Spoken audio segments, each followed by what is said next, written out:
Assalomu alaykum. Bugun yana insho o'qish rubrika loyihamizni davom ettiramiz.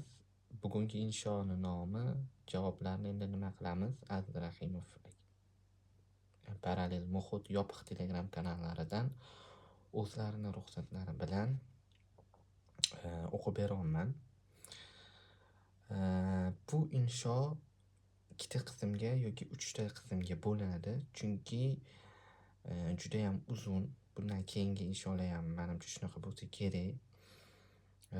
Va juda sekin o'qishga harakat qilaman, chunki o'tgan videolarda sal menimcha tezroq o'qib olgan bo'lsam kerak va tushunarsiz o'qib olgan bo'lishim mumkin. Shuning uchun bu insho ham uchta qismga bo'linadi, chunki video uzunligi agar ikkita qismga bo'linmasa 10-15 daqiqa bo'lib ketishi mumkin. Ko'ramiz. Unda boshlaymiz sekin insho o'qishni. Bu inshoni men ikkinchi marta mana hozir endi sizlar bilan birga o'qiyapman. 1 yildan oshdi bu inshoni o'qiganimga. Boshidan tepadan boshlab tushib kelyapman. Parallel muhitdagi ikkinchi insho. Xo'p. Javoblarni endi nima qilamiz? Savol. Biz uzoq vaqt javoblar zamonida yashadik do'stlar. Eng yaxshi kasb qaysi? Degan savol. Kimga uylanishim kerak? Qaysi biznesni boshlasa bo'ladi? Qayerda yashashim kerak? Va shu yana qo'shib ketsa bo'ladi va hokazo. Qaysi universitetga topshirganim yaxshi? Qaysi chet davlatida o'qiganim yaxshi? Qaysi kasb ko'proq daromad topadi? Xullas, juda ham ko'p savollar. Savollarning javobini bilganlar to'g'ri qarorlar chiqarib yaxshi yashab kelishyapti. Yaqingacha savoliga tez javob topganlar oldinda edi. Odamlar to'g'ri javob uchun vaqtlari va pullaridan ketishga rozi. Sotilayotgan kitoblar javoblar emasmi? Savol. Sotilayotgan kitoblar javoblar emasmi? Olayotgan kurslarimiz javoblar emasmi? Hammamiz Google va ChatGPT ishlatayotganimiz javoblarni xohlaganimizdan emasmi? Endi esa bu davr tugab boryapti. 5-sinf paytimda Atlasdan dunyodagi hamma davlatlarning joylashuvi va poytaxtini yodlab chiqqandim. O'sha payt aqlli ko'ringan bo'lsam kerak. Shu ishni hozir ma'lumotni 1 sekundda topish zamonida qilganimda balki ahmoq bo'lib ko'rinardim. Odatiy odamning odatiy hamma savoliga internetdan javob topsa bo'ladi. Mana OpenAI farzandi aksar MBA bitiruvchilaridan yaxshiroq javob beryapti. OpenAI farzandi bu o'sha sun'iy intellekt GPT yetarlicha sabri va interneti borlar 90% mutaxassislardan yaxshiroq javobni faqat barmoqlarini qimirlatib topsa bo'ladigan ajoyib davrlarda yashayapmiz. Ko'pchilik o'ylagandek bu sun'iy intellektning zo'rligidan emas, mutaxassislarimizning xarobligidan. Tibbiyot universitetida 240 ta bola bitirganmiz. Talabalik paytida tanigan holda 3tasining qabuliga borishga qo'rqmayman, boryapman ham. Qolganini bilmadim. Mutaxassislarga aldanish oson.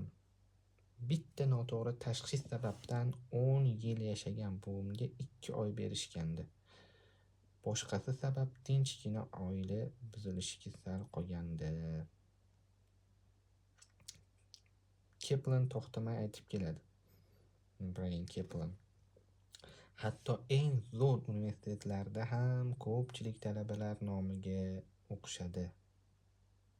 nomiga yoki diplom uchun o'qishadi, xuddi mendagi. Qolganlarini qo'yavering. Oramizda talabalar bo'lsa, ularga ko'p isbot shart emas. Aytgan narsamni har kuni ko'rishadi. Mavzuga qaytamiz.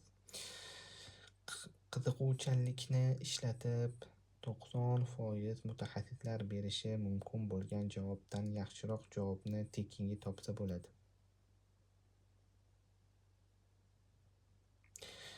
Har kunlik ishlarda shuni o'zi yetadi. Qiyin vaziyatlarda qolgan 10% mutaxassislarga uchrashsa bo'ladi. Javob muhim bo'lmasa, unda nima muhim? Qo'shnimni mashinasiga o'tirib qoldim. Hijolat bo'lib 5 yil oldingi voqea haqida so'radi. Javob berdim-u, o'ylab qoldim. Aka, 5 yildan beri shu narsani so'ray olmay yurganmidi? Kattalar doim ham ichidagi savollarni bera olishmaydi. Ahmoqdek ko'rinaman deb qo'rqish, odobsizlik deb tushunish, qo'rquv ko'p savollarni to'xtatib qo'yadi. Qo'rquv hattoki kurslarda, maktablarda, universitetlarda savol berishmaydi. Ustimdan kuladi deb o'ylashligi mumkin yoki uyalishligi mumkin. Mendagi savol berish muhimdir. Hop. Bog'cha bolalariga qarang. Soatiga 76 ta savol beradi. Javob berasiz. Gidra ajdarhosining bosh kesilganida o'rniga 2 ta bosh o'sib chiqqaniga o'xshab javobingiz yana 2 ta savol tug'diraveradi. Bu bekorga emas. Ko'p savol beradigan bolalar kam savol beradiganlarga qaraganda ko'proq o'rganadi. Biz savol berib o'rganar ekanmiz do'stlar. Bu bog'liqlik kattalarda ham bor. Ingliz tili o'qitib yurgan paytlarimda 15 kishilik guruhim bo'lardi. Cho'qigacha ikkitasi yetib bordi. Bittasining Google'dan qidirayotgan savollari sonini ko'rib hayron qolgandim. O'sha o'quvchim universitetga kirmasdan dars bera boshladi. Tezda sevimli o'qituvchi bo'lib ketdi. Eng ko'p savol beradigan, eng ko'p bilmaydigandek tuyuladi bizga. Asli eng ko'p savol beradigan, eng qiziquvchan bo'ladi. Vaqt o'tib eng qiziquvchan, eng bilimdon bo'ladi. Bilimdonlik esa savollarni faqatgina ko'paytiradi.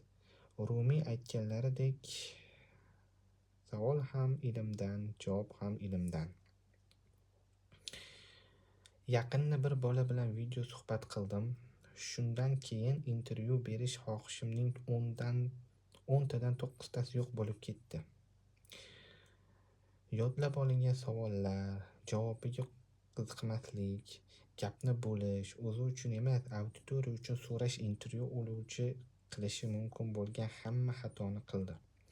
Yaxshiyam efirga chiqmadi. Shahboz Dolimov bilan suhbatga qarang.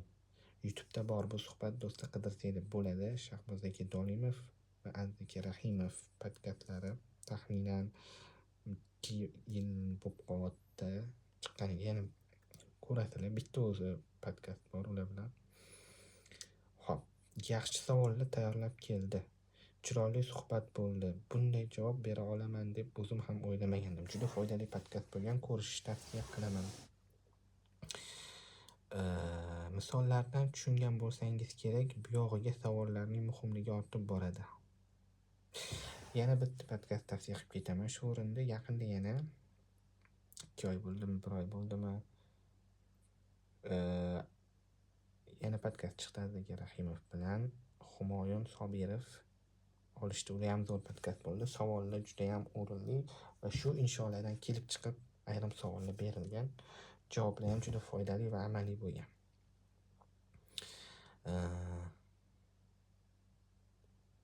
Ko'p savollar bergan bola ko'p o'rganganiga o'xshab kattalar orasida ham savollar ko'plab javobi ko'plaridan o'tib ketadi. Aqlli savol aqlli javobdan qadrliroq bo'ladi.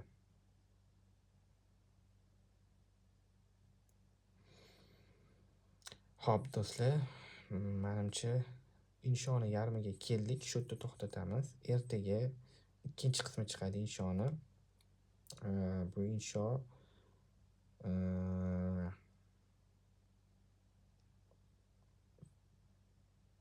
savol berish muhimligi haqida. Xo'p, qaysi joyda to'xtadik? Yana bitta o'qib ketaman. Ko'p savol bergan bola ko'p o'rganganiga o'xshab, kattalar orasida ham savoli ko'plar, javobi ko'plardan o'tib ketadi. Aqlli savol aqlli javobdan qadrliroq bo'ladi degan joyga kelamiz. Ertaga yana shu joydan davom ettirib ketamiz. Ertangi videogacha ko'rishguncha shu joygacha ko'rganingiz uchun rahmat. Kamchiliklar bo'lgan bo'lsa uzr. O'zinglar ham kirib o'qib ko'rishinglarni maslahat beraman, chunki o'zinglar o'qisanglar ancha boshqa narsa olasizlar mendan eshitgandan ko'ra.